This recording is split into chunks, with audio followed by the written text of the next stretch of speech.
ushindi, maana yake ni mwaka wa vita. Hello? Amen. Sina naelewa hilo?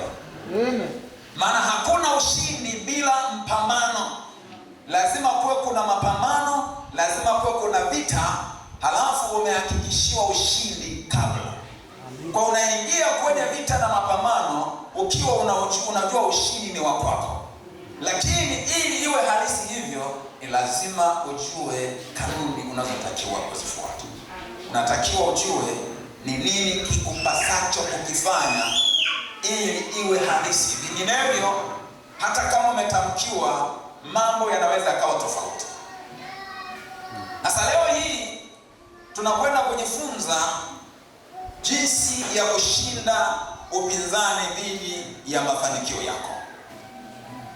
Mafanikio yako katika maisha haya yanapatikana baada ya vita. Tumeshajifunza sana hayo, dhidi ya mwili kwa maana ya asili ya dhambi, ulimwengu wa anguko, lakini pia dhidi ya shetani na majeshi yake. Kwa hao ni wapinzani wakuu watatu, au ni maadui wakuu watatu. Hali yako ya anguko, ulimwengu wa anguko, lakini shetani na majeshi yake. Kwa kuna upinzani kutoka kwa maadui hao watatu. Wanakupinga usisitawi, wanakupinga usifanikiwe. Lakini leo hii tunakwenda kujifunza jinsi ya kupata ushindi licha ya huo upinzani. Jinsi ya kufanyaje kushinda upinzani dhidi ya mafanikio yako. Hatutajifunza kila kitu au kanuni zote, lakini tutakwenda kujifunza vitu vichache kupitia ushindi ambao Yoshua na wana wa Israeli waliopata dhidi ya Yeriko. Fungua pamoja nami Yoshua sura ya 6. Kimsingi tungetakiwa kusoma sura nzima ya 6, lakini tutasoma mistari 5 ya kwanza. Biblia inasema hivi: basi Yeriko ulikuwa umefungwa kabisa kwa sababu ya wana wa Israeli. Hofu ilikuwa imewaingia. Unajua, ukisoma sura inayotangulia, sura ya 5, ule mstari wa kwanza, unaona vile ambavyo mioyo yao ilikuwa imeyeyuka. Maana walikuwa tayari na taarifa za hawa watu, vile ambavyo Mungu wao aliwavusha kwenye bahari ya Shamu kimuujiza, lakini mambo yale ambayo Mungu aliwatendea wakiwa jangwani. Lakini si muda mrefu walikuwa walivuka. Kwanza waliwashinda wafalme wawili kabla ya kuvuka mto Yordani kwa kishindo. Alafu walivuka mto Yordani kimuujiza. Jambo lile lilikuwa ni jambo la kutisha na la kushangaza sana, kwamba maji ya mto yalizuiliwa yasiendelee kutiririka kwenye mkondo wake.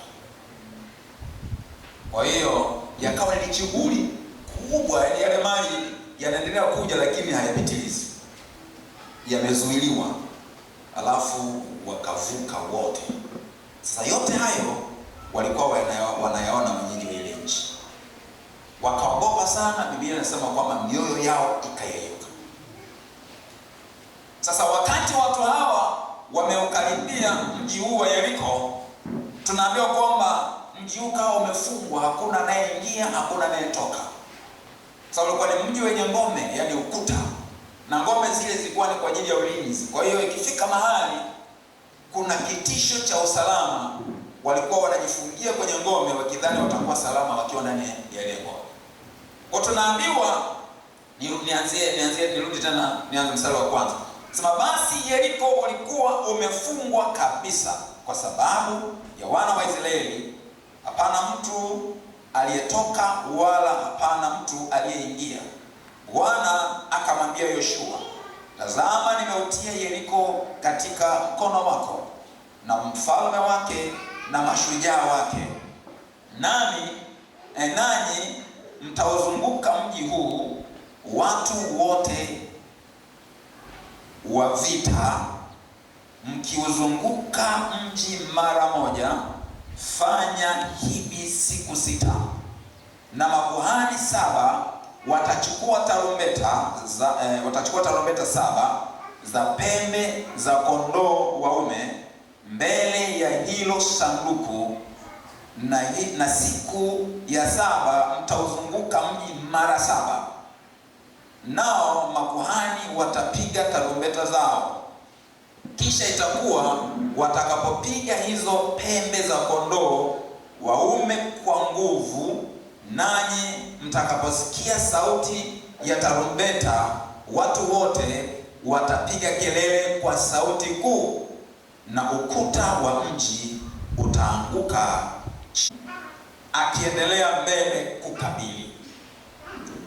Kwa hiyo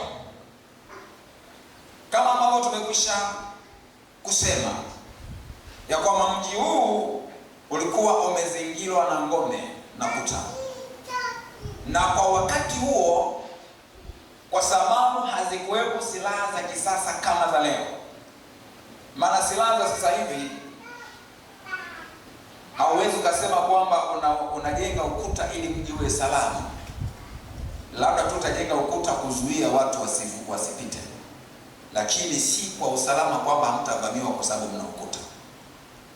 Lakini kwa wakati huo hazikuwepo silaha kama hizi za kisasa, mabomu kama ya sasa hivi, na silaha ambazo zinaweza zikapasua miamba zikaifumua kabisa. Silaha hizo hazikuwepo wakati huo. Zilikuwepo zile silaha tu za kawaida kama ni mpinde, mikuki, mapanga, silaha za namna sime na silaha za namna hiyo. Kwa hiyo mji huo ambao inasadikika ulikuwa una ukubwa wa kama ekari 8 hivi.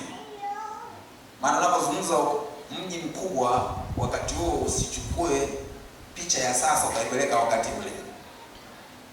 Na matuko pamoja. Ulikuwa na ukubwa kama wa eka 8 hivi.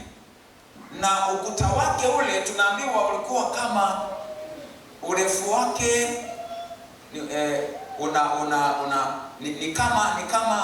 ni kama mita 6 hivi. Ni kama mita ngapi? Kama mita 9. Urefu mita 9, lakini upana wake ni kama mita 6 hivi. Nimejaribu kupiga mahesabu kwenye mita kutoka kwenye vipimo ambavyo nimesoma kwenye chanzo fulani. Kwa hiyo ukuta wenye urefu huo wa mita 9, na maana au mita 9 au zaidi kidogo. Upana wake mita ngapi nimesema? Mita 6. Sasa upana huu wa mita 6 sio upana mdogo kwa wakati huo. Jamani, kama hapa kama mita ngapi? Hapa kama 10. Sasa mita 6 maana yake upunguze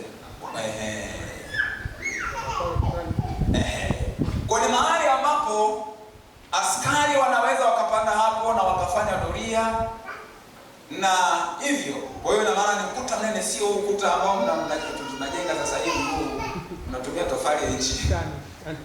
Ukitumia inchi 5 au inchi 6, basi yani unaona ndio ukuta kweli kweli. Kwa hiyo wana wa Israeli walipaswa sasa wafuate maelekezo wanayopewa na Mungu ili wapate ushindi dhidi ya huo mji wa Yeriko ambao watu hao sasa wamejifungia ndani, na huwezi kusema wamekwisha kushinda vita, kwa sababu kama watu wale watabaki salama, wao ukiondoka, ina maana wataendelea na maisha yao kama kawaida. Na ilikuwa ndio mji korofi wa kwanza, maana baada tu ya kuvuka mto Yordani. Wangeushinda mji huo ambao ulikuwa una sifa ya kwamba ni mji ulioshindikana, na waliamini kwamba usalama na ulinzi wa mji huo ambao maadui walishindwa kuwaweza, ulinzi ulitokana na miungu ya Kanaani. Kwa maana ukitaka kushambulia mji huo ukashindwa, wanaamini ya kwamba miungu yao imewashindia, imewalinda, wamebakia salama. Lakini ukifanikiwa kuangusha mji huo ukaushinda, maana yake umeishinda miungu ya Kanaani. Na mji huo ulikuwa ni kituo kikubwa sana cha ibada za Mungu mwezi, na inasadikika kwamba asili hasa yalo jina Yeriko maana yake ni hiyo Mungu mwezi, kwa maana kwamba hapa ndipo ambapo Mungu mwezi alikuwa anabudiwa, ni kituo kikubwa sana. Kwa sasa Mungu akawa amewapa maelekezo, wamevuka tu mto Yordani, wanakabiliwa sasa na mji huo, na wakiushinda mji huo watapata ujasiri na imani zaidi ya kwamba wataweza kuwashinda Wakanaani wengine. Watawashinda, maana mji huo ulihesabika kama ndio mkubwa na wenye nguvu. Unakumbuka ukisoma ile sura ya 7 unakutana na kwamba wana Israeli walipotoka kwenye mji huo wa Yeriko wakashughulika na mji gani? Mji wa Ai, ambao sema huu ni mdogo tu, kuna watu wachache zaidi. Yaani waliona kama wameushinda mji wa Yeriko, sasa Ai ni nini? Usiwasumbue hata watu wala wasiwende wengi. Unaona? Kwa hiyo sasa, kwa lugha nyingine, vita kati ya Waisraeli na Wakanaani ilikuwa ni vita kati ya Mungu wa Israeli na miungu ya Wakanaani.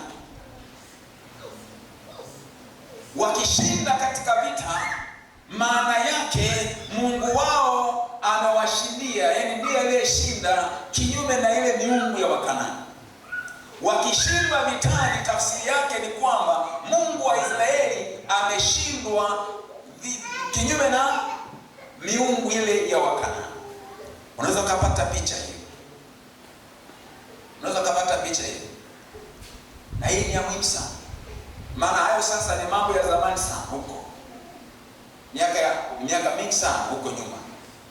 Lakini mambo hayo yana uhusiano pia na maisha tunayoishi sasa hivi. Maana tumeshasema kwamba mafanikio yako ni matokeo ya ushindi, na ni ushindi dhidi ya vita dhidi ya nini? Dhidi ya mwili, kwa maana asili ya dhambi.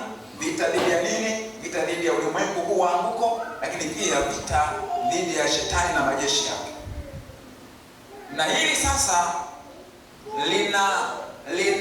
linagusa maeneo yote, ya maisha yako. Wewe mtu wa Mungu, ili uwe na mafanikio katika eneo lolote lile la maisha yako, ni lazima ushinde vita. Maana kila eneo la maisha yako ndani yake kuna mtego wa adui, ili badala ya wewe kumtegemea Mungu na kuwa mwaminifu kwake, uweze kugeukia miungu mingine ndiyo uiamini na kuitegemea, umwasi Mungu wako. Unapoingia kwenye mambo ya uchumi, shetani atataka ifike mahali baada ya wewe kufrustrate, mambo yanakuwa ni magumu, unafanya biashara haziendi, unalima haufanikiwi, unafuga mambo yaeleweki, umesoma sawa lakini haupati kazi. Wengine wanatumia njia hizi mbadala ambazo si halali, wanapata kazi. Au hata ukipata kazi, kazini unakutana na changamoto, mambo magumu unakutana nayo huko. Sasa yote haya shetani anakushinikiza ili ya kwamba ifike mahali uweze kujikabidhi kwake. Kwa maana kwamba sasa umsujudie yeye, umamini yeye, umtegemee yeye, ufuate masharti yake ili ya kwamba mambo yakunyoke. Na kuna watu wengi sana ambao wanafanya hivyo, wanaanguka na kumsujudia shetani ili mambo yawanyokee, wafanikiwe katika ulimwengu wa siasa, wafanikiwe katika ulimwengu wa uchumi, ulimwengu wa biashara, wafanikiwe kwenye kilimo, wafanikiwe kwenye ufugaji, wafanikiwe kwenye ajira, wafanikiwe kwenye mambo ya taaluma, wafanikiwe kwenye maeneo mbalimbali. Bahati mbaya sana, wapo ambao pia hata kwenye masuala ya dini wanaingiza pia mambo ya ushirikina humo. Sasa wana wa Israeli walitakiwa kuishinda Yeriko na washinde na miji mingine, waweze kuwamaliza kabisa wale wa Kanaani, ili nchi ile sasa wamepewa wao ndio waiishi. Kazi ile haikuwa nyepesi. Walipaswa wafuate maelekezo yote waliopewa na Mungu. Na wewe mafanikio yako hayaji kwa urahisi. Nasema ni mwaka wa ushindi na mafanikio. Hautapata ushindi kama hautakuwa shujaa. Aliambiwa Yoshua awe hodari na moyo wa ushujaa. Neno hilo hilo ndilo ambalo naambiwa na wewe na mimi, ya kwamba ili ushindi upatikane lazima uwe hodari, uwe shujaa, upambane ukimtegemea Mungu, halafu utapata ushindi na Mungu atatukuzwa. Ukipata ushindi ndipo na mafanikio sasa utafanikiwa. Maana nchi ile, baraka zile, mafanikio yale ulioahidiwa na Mungu utayapata kama matokeo ya ushindi dhidi ya vita. Haleluya. Sasa kuna mambo mawili ambayo tunayaona kwenye haya maandiko ambayo tumesoma. Kimsingi kwenye hii sura na pamoja na muktadha wake, kuna mambo mawili ambayo ni muhimu sana hayo uweze kuyazingatia, ambayo ninaita ni vigezo vya ushindi. Ni vigezo vya ushindi. Kigezo cha kwanza ambacho tunakiona ambacho kilipelekea Yoshua na watu wake kushinda ni uwepo wa Mungu. Yes. Ni uwepo wa Mungu. Walipigana vita ile Mungu akiwa pamoja nao. Hawakupigana peke yao, lakini Mungu alikuwa pamoja nao. Ukisoma Yoshua sura ile ya 5, maana yake ni sura inayotangulia. Ukianza ule mstari wa 13 mpaka ule mstari wa 15, tunakutana na kisa pale kwamba Yoshua alipovua macho yake, maana yake alipotazama hivi akaona mji huo wa Yeriko. Na maana ilikuwa sasa haiko mbali sana na ule mji wa Yeriko, ulikuwa unaonekana kwamba mji ndio ule, kuta ndio zile. Alafu akiwa kwenye mazingira hayo, tunaambiwa kwamba akamuona mtu ambaye ameshika nini? Upanga. Alafu akamsogelea huyo mtu, akamuuliza kwamba wewe uko upande wetu au uko upande wa adui? Mtu yule akajibuje? Akasema la, ile nimekuja sasa. Yaani hakusema niko upande wenu au niko upande wa adui, ila akasema la, nimekuja sasa. Alafu akajitambulisha kwamba ni amiri wa jeshi la Bwana. Yoshua aliposikia vile, tunaambiwa kwamba alianguka akasujudu, maana ya kwamba alimwabudu. Amen. Yule hakuwa malaika, maana malaika mara zote ukiona kwenye Agano la Kale, yaani kwenye Biblia ukiona ambaye hata kama ametaja kama malaika wa Bwana, lakini anapokea ibada, huyo sio malaika wa kawaida. Huyo ni Yesu. Amen. Maana kwenye Agano la Kale Yesu hajatajwa kama Yesu. Amen. Utatu kwa ujumla haujachambuliwa kama kwenye Agano Jipya. Kwenye Agano Jipya ndio tunaona sasa ule utatu mtakatifu. Mungu Baba, Mungu Mwana, Mungu Roho Mtakatifu wakiwa dhahiri zaidi. Sasa huyo alikuwa ni Yesu, amejitambulisha kama amiri wa jeshi la Bwana. Alafu Yoshua alipoanguka kumsujudia, akaelekezwa sasa na huyu amiri wa jeshi.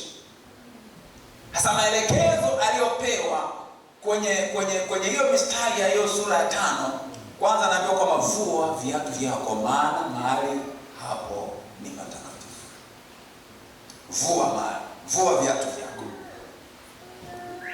Utakatifu wa mahali pale, tafsiri yake nyepesi tu ni kwamba ni mazingira ambayo sasa kumekuwa na madhihirisho ya uwepo wa Mungu. Na maana sasa kwa sababu ya madhihirisho ya uwepo wa Mungu, tayari mahali hapo ni patakatifu. Ni sawa na ambavyo hata Musa alipotokewa na Mungu, kisha wale Kutoka sura ya 3, tunaona kwamba naye aliambiwa afanyeje? Avue viatu vyake. Sasa kuvua viatu ni ishara au kielelezo cha kujitakasa. Kwa tafsiri nyepesi ndio hiyo. Kwa namna fulani Mungu alikuwa anamwandaa Yoshua kukabiliana na Yeriko, lakini sio Yeriko peke yake, lakini kukabiliana kwa ujumla na Wakanaani. Kwa hiyo ni sawa na kwamba anataka huyu awe na maandalizi ya kiroho, ajitakase, awe na spiritual preparation. Lakini baada ya hapo tunayoyaona ni yale ambayo sasa tumeyasoma kwenye ile sura ya 6. Kwa sababu hizi namba zisikupe shida. Waandishi wa kwanza wa Biblia hawakuweka hizo namba. Kama sasa hii ni sura ya 5, hii sasa ni sura ya 6. Kwa maana sasa habari hiyo ukianza kuisoma kuanzia ule mstari wa 13 wa sura ya 5, maana yake unaweza ukaendeleza, unaingia ile sura ya 6, usione kama sasa unaingia kwenye kitu kingine, lakini endelea tu, unaona ni muktadha huo mmoja. Maana yake sasa ni mazungumzo yanaendelea na huyo amiri wa jeshi la Bwana ambaye sasa amejitokeza hapo, huyo ni Yesu. Lakini sasa kwa kurahisisha tuseme tu kwamba sasa alikuwa ameshukiwa na uungu. Maana yake huyo Yoshua sasa anaongea na Mungu, na Mungu sasa ndipo anampa maelekezo. Kwa jambo la kwanza Yoshua alimwabudu, namba 2 akaelekezwa avue viatu vyake, lakini kuna jambo lingine akaambiwa na huyo Mungu, ni uthibitisho wa ushindi, ya kwamba Yeriko nimewapa. Walithibitishiwa ushindi. Ukisoma kwenye ule mstari wa 2 sema, Bwana akamwambia Yoshua, tazama nimeutia Yeriko katika mkono wako na mfalme wake na mashujaa wake. Huyo Mungu akawapa huo uthibitisho. Na maana kabla ya mpambano kuanza tayari Yoshua anao uthibitisho kwamba ushindi tayari uko pamoja nao. Bwana Yesu atusaidie sana.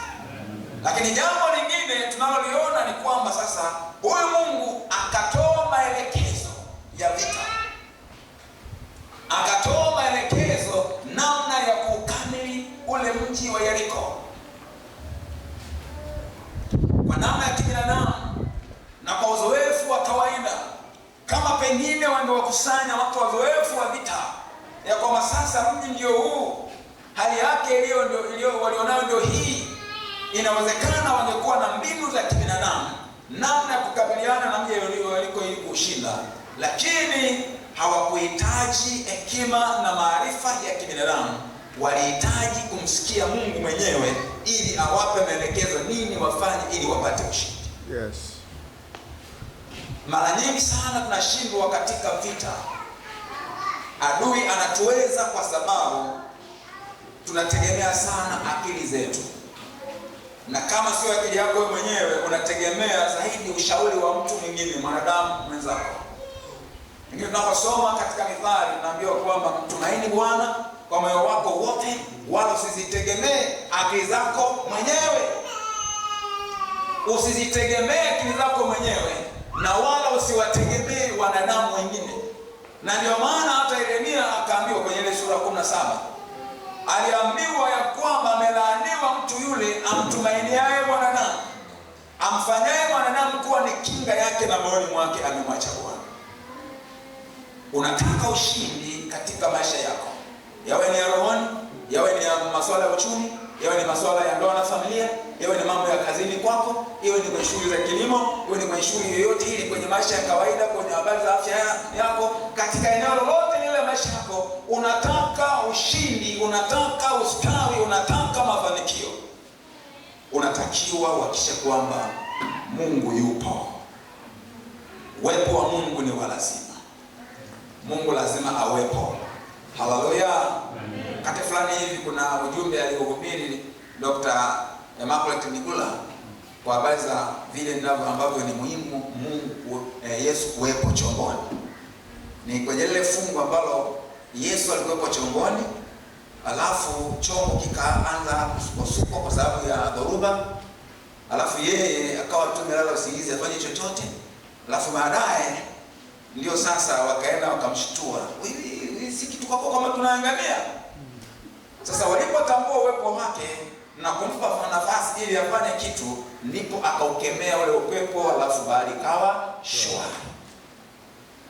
Kwa hiyo alihubiri vile ambavyo ni muhimu sana Yesu kuwemo chomboni. Haleluya! Ni muhimu sana Mungu kuwemo chomboni, kwenye chombo cha safari ya maisha yako, katika mambo yote unayoyafanya, mambo ambayo unaona ni ya kawaida tu, unatakiwa uhakikishe kwamba Mungu hakosekani. Lazima Mungu awepo. Kinachomaanisha ile hali yako ya kumtegemea yeye na wewe kumpa nafasi, maana yeye kimsingi yupo tayari kila mahali, lakini lazima utambue uwepo wake na umtegemee. Maana anaweza akawepo lakini akanyamaza kimya, kuna maeneo fulani hivi asikusaidie, akaacha tu wewe ukakuruka na nguvu zako na akili zako, ukahangaika ukateseka. Anataka ifika mahali akili kupate kwamba Mungu yupo. Yesu pale inaonekana kama amelala usingizi, lakini kinachomaanishwa hasa ni kweli alala usingizi, ni usingizi kama usingizi, maana alikuwa katika mwili wa kawaida. Hii tunajifunza vile ambavyo Mungu anaweza akawepo lakini akawa not active kwenye maisha yako. Kuna maeneo fulani ukawa unapata shida, ni kama amenyamaza tu. Kwa nini? Kwa sababu hujatambua uwepo wake, haujampa nafasi. Inahitajika unapozungumza habari za baraka za Bwana, unasema sijui Bwana waliobarikiwa, lakini tayari umefika mahali umejihukumu kwamba wewe ni mtu tuliye na mikosi. Wakifanya biashara, kama utapata faida ni ili tu mkono uende kinywani, lakini kama ukipanga malengo ya kukua biashara na ukapata fedha nyingi, ukawa na uhuru wa kifedha, ili uweze kufanya pia mambo ya maendeleo, ili pia umtumikie Mungu kwa mali yako, vikwazo vinavyoinuka vinakushusha tena chini, unarudi tena, madeni ya kuishi, biashara haziendi, vitu kwa ujumla haviendi, mipango yako hata kama ulipanga vizuri, unaona ile mipango inavurugika kabisa. Tunapatiana moyo kwamba huu ni mwanzo wa mwaka. Hebu mwamini Mungu, panga malengo yako, fanya kwa imani, utashinda, utafanikiwa. Sawa? Tunatiana moyo hivyo, si ndio? Lakini kuna mtu anasema, mchungaji wewe hujui tu. Mimi nimetoka mbali sana na nimetiwa sana moyo. Hayo maneno nimeyasikia sana, lakini bado sijaona mafanikio. Basi mimi nangoja tu Bwana. Mungu mwenyewe anajua. Nimefika mahali nasema kwamba mimi sasa nimeamua kumwachia Mungu. Kwa kweli maisha yangu mimi sasa nimemwachia Mungu. Hilo neno la kumwachia Mungu inaweza kuonekana kama neno la unyenyekevu sana, kumbe ni neno la mtu aliyekata tamaa, aliyevunjika moyo.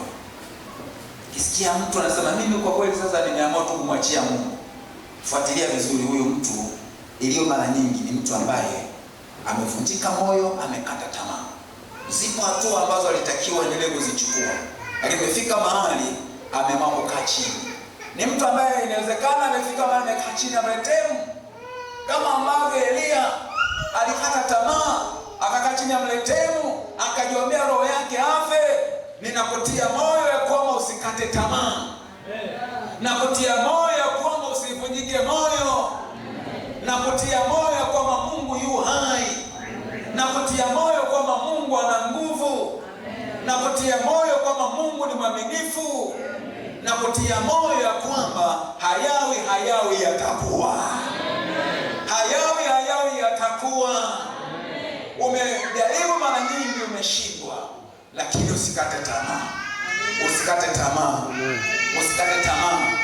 Yesu bado yupo. Mungu bado yupo. Anakupenda, anakujali, anajishughulisha kwa mambo yako. Na mwaka huu sasa, kamata neno hilo kwamba ni mwaka wa ushindi na mafanikio. Uwe hodari na moyo wa ushujaa. Ingia sasa ukiwa na Mungu, akisha kwamba uko na Mungu. Mungu yuko pamoja na wewe. Halafu fuata maelekezo yake. Halafu ingia pambana. Ingia pambana, maana ipo nafasi yako ambayo inakutaka wewe. Yes. Ipo nafasi ya Mungu, lakini ipo nafasi yako. Haleluya. Tumeona hapo kuna nafasi ya Mungu, kuna nafasi ya watumishi wa Mungu, makuhani, na kuna nafasi yako wewe kama askari. Kila mmoja ni askari. Sasa kila mmoja akisha kwamba unampa nafasi yake. Mpe Mungu nafasi yake kwenye maisha yako, lakini watumishi wa Mungu tupe nafasi kwenye maisha yako. Tuna nafasi ya kukutia moyo, kukushauri, kukuombea na kukutamkia baraka. Lakini unayo nafasi yako wewe mwenyewe kama askari. Toa silaha zote za Mungu, pambana na ushindi tayari upo. Kama ambavyo Yoshua aliambiwa kwamba hakuna anayeweza kusimama mbele yake, kwa maana kwamba hapatakuwa na yote atakayeweza kumshinda. Ndivyo ambavyo neno hilo ni kwa ajili yako pia, ya kwamba hakuna ambaye atasimama mbele yako, hakuna ambaye atakushinda wewe, hakuna ambaye anaweza akazuia mafanikio yako, hakuna ambaye anaweza akakwamisha mafanikio yako, maana Mungu ndiye ambaye amekuamuru, Mungu ndiye ambaye ametamka. Hebu liamini neno la Mungu, kamatia hilo neno la Bwana, kamatia neno la Bwana ya kwamba ni mwaka wa ushindi na mafanikio. Likamate hilo, halafu ingia sasa vitani, sio peke yako, lakini kisha kwamba una Mungu. Yes. Pamoja na Bwana, na tunasema kwamba pamoja na Bwana tutatenda makuu. Kwa umoja pamoja na Bwana tutatenda makuu. Hallelujah. Simama kwa miguu yako. Praise team, naomba tafadhali mbele tuitimishe pamoja. Hallelujah. Osha akasaika. Haijalishi mbele yako kuna mlima mkubwa kiasi gani, mlima huo utasawazishwa. Mlima huo utasawazishwa. Haijalishi mbele yako kuna ngome, pengine ni ngome imara, ni ngome inayokwamisha mafanikio yako zaidi ya ngome ya Yeriko, ni lazima ngome hiyo itaangushwa. Naweza kawa ni ngome za kichawi, lazima zitaangushwa. Naweza kawa ni ngome za mapepo na majini, lazima zitaangushwa. Naweza kawa ni ngome za hila za wakuchukiao, lakini ngome hizo zitaangushwa. Na kama kuna silaha yoyote ambayo inatengenezwa kinyume na wewe, iwe ni hila, iwe ni silaha, neno la Mungu nasema kwamba kila silaha itakayofanyika kinyume chako haitafanikiwa. Haitafanikiwa. Haitafanikiwa. Nasema haitafanikiwa. Nasema haitafanikiwa. Kila hila kinyume na wewe haitafanikiwa. Kila hila kinyume na wewe haitafanikiwa. Kila kikwazo kinyume cha wewe hakitafanikiwa. Ni lazima ushinde, ni lazima ufanikiwe. Ni lazima ushinde, ni lazima ufanikiwe. Ni lazima ushinde, ni lazima ufanikiwe. Ni lazima ushinde, ni lazima ufanikiwe, maana Bwana yuko pamoja na wewe na anakupa maelekezo ambayo ukiyafuata ni lazima ngome zianguke. Lazima ngome zianguke. Lazima ngome zianguke.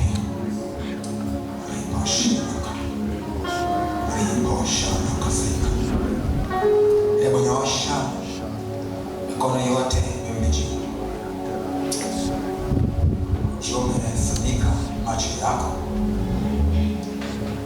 umefunga macho yako. Hebu sasa kwa imani umwone Yesu. Yoshua alitokewa na Yesu ambaye alikuwa bado hajajitoa kama dhabihu. Lakini wewe sasa umwone Yesu ambaye ni mwana kondoo wa Mungu aichukue dhambi ya ulimwengu. Alishajitoa kama dhabihu. Alikufa, akazikwa, siku ya tatu akafufuka. Neno la Mungu linasema kwa kupigwa kwake sisi tumepona. Kwa kupigwa kwake tunao ushindi. Mtazame Yesu sasa. Kama ambavyo nyakati za Musa walitakiwa kumtazama nyoka wa shaba pale walipoumwa na wale nyoka wa moto wa kufisha, wewe sasa mtazame Yesu. Alafu Yesu analo neno la kukuelekeza. Yoshua alimsujudia, alimwabudu, na wewe umwabudu, umpe heshima anayostahili, lakini fuata maelekezo yake. Yoshua aliambiwa avue viatu vyake, maana mahali pale usimamapo ni patakatifu. Na wewe lipo neno, yapo maelekezo ya wewe kujitakasa. Nitoe fursa hii, kama unajisikia moyoni mwako hauko sawa, kuna hatia inakutesa, upite mbele, nataka nikuombee. Au kama bado hujampa Yesu maisha yako, haujaokoka bado, unataka leo hii kwa mara ya kwanza upe Yesu maisha yako. Au ni mtu uliyekuwa unaye Yesu lakini ukarudi nyuma, unafanya uamuzi leo hii kumrudia, hebu pite mbele nikuombee. Maana sasa hicho itakuwa ni kikwazo kitakachosimama mbele yako, na adui atatumia hicho ili ya kwamba ukwame kabisa, usifanikiwe. Unajisikia hatia moyoni mwako, kuna hali fulani haiko sawa moyoni mwako katika maisha yako, nakupa fursa. Hii ni fursa muhimu sana, upite mbele sasa. Nataka nikuombe maombi kukuhani ili hatia iondoke. Yeshua alivua viatu kwa maana ya viatu, lakini wewe unatakiwa kuvua uongo, unatakiwa kuvua masengenyo, unatakiwa kuivua tabia ya tamaa za uasherati na uzinzi, unatakiwa kuvua chochote kile ambacho kiko kinyume na mapenzi ya Mungu. Kwa nyepesi ujitakase, ili ya kwamba usiwe na hatia yoyote. Shetani asilete mashtaka mbele za Mungu, asipeleke mashtaka mbele za Mungu kwa sababu yoyote ile.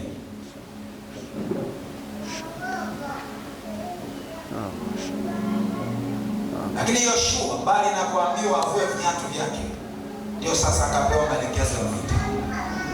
Upande wako tumeona vile ambavyo unatakiwa uyafuate maelekezo ya neno la Mungu kwa ujumla. Nisome neno la Mungu, jifunze kwa bidii, ulielewe kwa neema ya Mungu. Roho Mtakatifu atakusaidia ili uweze kulielewa neno la Mungu, uliamini, na huo utendaji wa neno ulitende. Litafakari sana hilo, litawale kauli zako na upate kuliishi, upate kulitenda. Ni siku zote uwe tayari kwa maelekezo mapya na maalum katika maeneo mbalimbali ya maisha yako. Inaweza kuwa ni maeneo ya kiroho, ya kihuduma, lakini inaweza kuwa ni maeneo ya maisha ya kawaida kabisa. Sikia Mungu akisema na wewe, akikupa maelekezo mbalimbali na uyafuate maelekezo hayo. Kitakachotokea ni nini? Kuta kwa maana ya vikwazo vyote vitaanguka. Hakuna chochote ambacho kitakuwa ni kikwazo cha kuzuia mafanikio yako kama ukiyafuata maelekezo ya Mungu namna hiyo. Risha bora kasita. Risa tara bora shikita. Risa tara kasita. Risha kasita bora kasita. Hebu tumwabudu Mungu wetu. Praise Him tafadhali. Risha kasita.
Wewe ambaye unaona kuna vikwazo vya mafanikio yako vinakutesa, unataka kusonga mbele lakini unaona unakwazwa, unarudishwa nyuma, unafanishwa, unahitaji neema ya Mungu, vikwazo viondoke, vipite mbele. Kama kikwazo ni afya, pita mbele tuombe. Kikwazo ni uchumi, kikwazo ni madeni, kikwazo ni nini, pita mbele. Kikwazo pengine ni nguvu ya dhambi fulani inakuzinga kwa upesi, unajaribu kama vile uishinde, lakini unaona bado unabakia kuwa mwathirika, unaishia kufeli. Unahitaji neema ya Bwana, unahitaji neema ya Bwana. Pita mbele na wewe, ipo neema ya Mungu ya kukusaidia. Hata kama tutakuwekea mikono, lakini hebu sasa amini, ukiwa umenyoosha mikono yote miwili juu, tuimbe wimbo huu kwamba anaweza. Tuungane na Kristo kwamba yeye anaweza kuondoa magonjwa yako, anaweza kukutia nguvu kushinda dhambi inayokutesa, anaweza kuondoa changamoto nzito ulizo nazo, changamoto za kazini, changamoto kwenye biashara, changamoto kwenye ndoa, changamoto kwenye familia, changamoto kwa watoto wako. Unaziita changamoto, lakini ndivyo vikwazo vyenyewe hivi, ndivyo vikwazo vyenyewe hivi. Amini sasa, umepita mbele. Imani yako ndio itakayokuokoa, sio kuwekewa mkono. Naweza kuwekea mkono, nisikuwekee mkono, lakini imani yako ndio ambayo itavuta uweza wa Bwana na neema ya Mungu ili kushukie, ikusaidie. Utatoka hapo ukiwa na nguvu ya kushinda. Haleluya.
Achilia neema ya uponyaji Bwana, upate kuwaponya wanaoteswa na magonjwa, uwaponye Bwana katika jina la Yesu.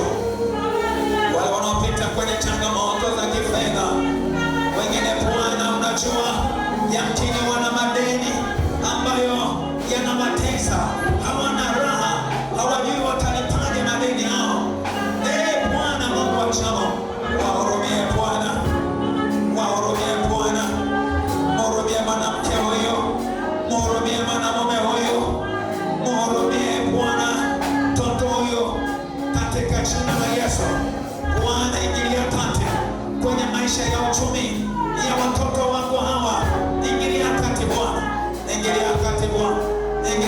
kati Bwana, ingilia kati Bwana, katika jina la Yesu.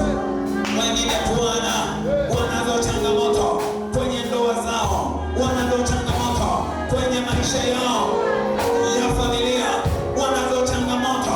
Unajua Bwana, hivyo ni vikwazo vya mafanikio yao. Bwana wasaidie katika jina la Yesu, katika jina la Yesu. Wengine Bwana, kuna nguvu ya dhambi fulani ambayo inawatesa. Bwana Yesu wasaidie, wasaidie Bwana. Neema yako Bwana iwe juu ya watoto wako hawa. Neema yako Bwana iwe juu ya watoto wako hawa, iwe juu ya watoto wako wewe. Bwana msaidie, Bwana msaidie, Bwana msaidie, Bwana msaidie, Bwana msaidie, Bwana msaidie, Bwana mpokee, Bwana msaidie, Bwana mpokee katika jina la Yesu. Ingilia kati, neema yako, msaada wako uwe juu yake katika jina la Yesu. Msaidie Bwana, msaidie Bwana, msaidie Bwana, msaidie Bwana, msaidie Bwana, msaidie Bwana, msaidie Bwana, msaidie Bwana. Neema yako, msaada wako uwe juu yake. Msaidie Bwana, osha Bwana katika kikwazo hiki, osha Bwana kikwazo hiki, osha Bwana, osha Bwana, osha Bwana kwa neema yako, osha Bwana kwa neema yako, osha Bwana kwa neema yako, osha Bwana kwa neema yako, osha Bwana kwa neema yako, osha Bwana, osha Bwana, osha Bwana katika jina la Yesu, katika jina la Yesu. Osha Bwana, Bwana osha kwa neema yako, osha Bwana, shike mkono osha, osha Bwana, na kuomba osha katika jina la Yesu, katika jina la Yesu. Osha Bwana, osha Bwana, osha Bwana, na kuomba na kusihi, na kuomba na kusihi. Bwana waoshe watoto wako hawa, nawaombea, naombea kikuhani. Bwana waoshe, Bwana wasaidie, Bwana washindie katika jina la Yesu, katika jina la Yesu. Kuta zinaanguka sasa, kuta zinaanguka sasa, kuta zinaanguka sasa kwa jina la Yesu, kwa jina la Yesu. Kuta zinaanguka, ngome zinaanguka, ngome zinaanguka. Amini tu, ngome zinaanguka, amini. Ngome za magonjwa zinaanguka, ngome za umasikini zinaanguka, ngome za madeni zinaanguka katika jina la Yesu, katika jina la Yesu. Ngome za namna gani? Vikwazo vya namna gani? Umezuiwa nini? Umezuiwa nini? Neema imeachiwa, imeachiwa. Pokea neema, pokea neema. Mashipora kaseta. Ninaiona neema, ninaiona neema inaachiwa, ninaiona neema inaachiwa, ninaiona neema inaachiwa, ninaiona neema inaachiwa. Neema ya kukuvusha, neema ya kukushindia, neema ya kukushindia. Haleluya, haleluya. Mshukuru Mungu sasa, maana amekwisha kutenda. Mwambie Mungu asante, mwambie Mungu asante. Bwana ametenda, Bwana ametenda. Mshukuru Bwana ametenda, Bwana ametenda, Bwana ametenda, ametenda, ametenda, ametenda. Mpe Mungu tukufu, maana Bwana ametenda. Bwana wa ajabu ametenda, maana ngome za Yeriko, kuta za Yeriko zimeanguka. Bwana ametenda katika jina la Yesu. Mshangilie Bwana kwa makofi ya shangwe na vigelegele na vifijo, maana Bwana ametenda, Bwana ametenda, Bwana ametenda, Bwana ametenda, ametenda, ametenda, Bwana ametenda kwa jina la Yesu. Ametenda Bwana. Makofi, makofi. Asikora kasaka. Makofi ya ushindi, makofi ya ushindi, makofi ya ushindi, makofi ya ushindi, makofi ya ushindi, makofi ya ushindi.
imeshindwa, miungu imeshindwa, miungu imeshindwa, miungu imeshindwa. Wewe umeshinda, miungu imeshindwa, wewe umeshinda, wewe umeshinda, wewe umeshinda, wewe umeshinda, umeshinda Bwana. Pokea utukufu na heshima.